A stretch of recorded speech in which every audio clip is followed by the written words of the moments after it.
तुम बस से जाने आने के दौरान ये ध्यान रखा करो कि अपने सभी सामान को तुम्हें ताला लगाकर छोटा वाला अच्छे से बंद करके रख देना है। और ऐसा कोई बहुत आवश्यक सामान या कोई कागज़ लेकर नहीं चलना है जिसके खो जाने पर मुश्किल ही हो जाए। ध्यान रखना इन बातों का।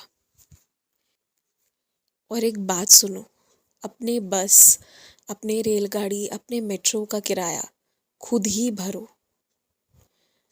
वो किसी और को मत भरने दो। आज तुम भरे, कल वो भरेगा, ऐसा नहीं। रोज सब अपना अपना भरे। ये नियम बांध कर चलो।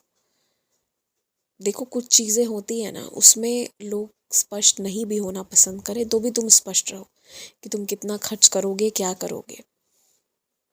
और बाहर होटल का खाना आज के वक्त में जहर ही है, तुम ये मान कर चलो। अच्छा स्वास्थ्य रखना बहुत ज़रूरी है, नहीं तो तुमने स्वास्थ्य के लिए जो बीमा करा रखी है उसका इस्तेमाल करना पड़ जाएगा। ये बात एकदम गांठ बांध लो, मन में इसका डर बना लो। चाहे डर ना भी बनाओ तो भी इस चीज़ को समझ लो। बस मन में ये बात रखे रहो हर पल।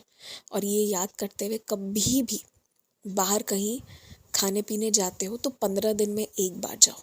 एकदम 15 दिन में एक बार जाओ। इतना नियंत्रण अपनी जीवा पर रखो, अपने ऊपर रखो, और इतना तुम कर भी लोगे। और घर पर भी ऐसा कोई सामान डालकर कोई खाना मत बनाओ जो नुकसानदेह हो। वरना घर पे बने या बाहर बने, कढ़ाई घर की हो चाहे बाहर की हो, अगर कोई भी नुकसान देने वाला चीज़ डला ही रहा है तो घर या बाहर एक ही है ना। उदाहरण के लिए बहुत ज़्यादा चीनी, बहुत मैदे का प्रयोग कर देना, ये सारी चीज़ें अगर बहुत डाल ही रहे हो तुम, तो घर हो या बाहर हो एक ही बात है। फिर उसमें शुद्धता की बात ही क्यों करना है। तो ये ध्यान रखो। और तुम जो भी अपने महीने का खर्च बनाते हो ना कि इतना खर्च करना है, मुझे इतना खर्च करना है, उसमें से होटल के खाने पीने का खर्च, उस हिस्से में सबसे कम पैसा रखो और कोशिश करो कि उसमें भी 2 पैसा बच जाए। ये चीज़ का बहुत ध्यान रखो। और 15 दिन में एक बार बाहर जाकर खाओ। फिर जो मन करे वो खाओ। उस दिन मैं तुम्हें फिर बिल्कुल मना नहीं करूँगा और उसमें कोई नुकसान भी नहीं होगा। ये चीज़ जान लो। जो लोग झूठे तरीके से अपना दबदबा दिखाने का कोशिश कर रहे हैं ना कि वो बहुत ताकतवर हैं, बहुत मजबूत हैं, पर वो बस उनका एक झूठ है। हाँ, तुम उनसे डरो मत। तुम्हारा क्या, वो किसी का कुछ नहीं बिगाड़ेंगे। बिगाड़ना चाहेंगे तो भी नहीं बिगाड़ेंगे, और वो चाह भी नहीं रहे हैं बिगाड़ना। बस उन्हें थोड़ा ऐसा दबंग बनने जैसा शौक है। उन्हें उनका काम करने दो, तुम उसमें मत पड़ो। ज़बरदस्ती रोको टोको मत जब वो तुमसे कुछ नहीं कह रहे हैं तो।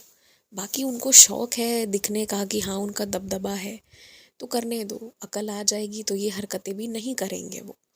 बस यही बात है। देखो, तुमने बहुत बड़ा संकल्प लिया था ना, इसलिए तुम्हारी मनचाही इच्छा पूरी हुई है। और जो संकल्प लिया है उसे पूर्ण ज़रूर करना, शीघ्र अतिशीघ्र पूर्ण करना।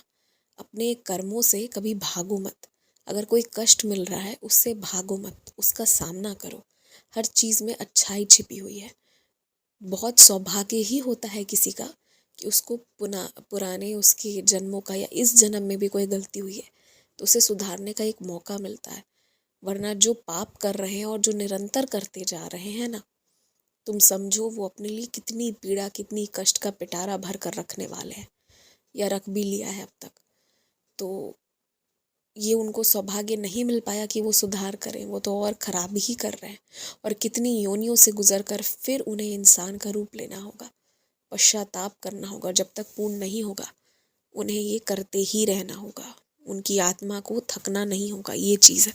और तुम्हारे साथ सौभाग्य है कि बीच बीच में किसी न किसी पीड़ा के रूप में तुम्हारे पुराने बुरे कर्म पाप का नाश हो रहा है। तो उसके लिए अपने आप को सौभाग्यशाली मानो। किसी परेशानी से घबराओ मत, हड़बड़ाओ मत और भागो मत। धीरे धीरे सब ठीक हो जाएगा। खुश रहो, मुस्कुराते रहो।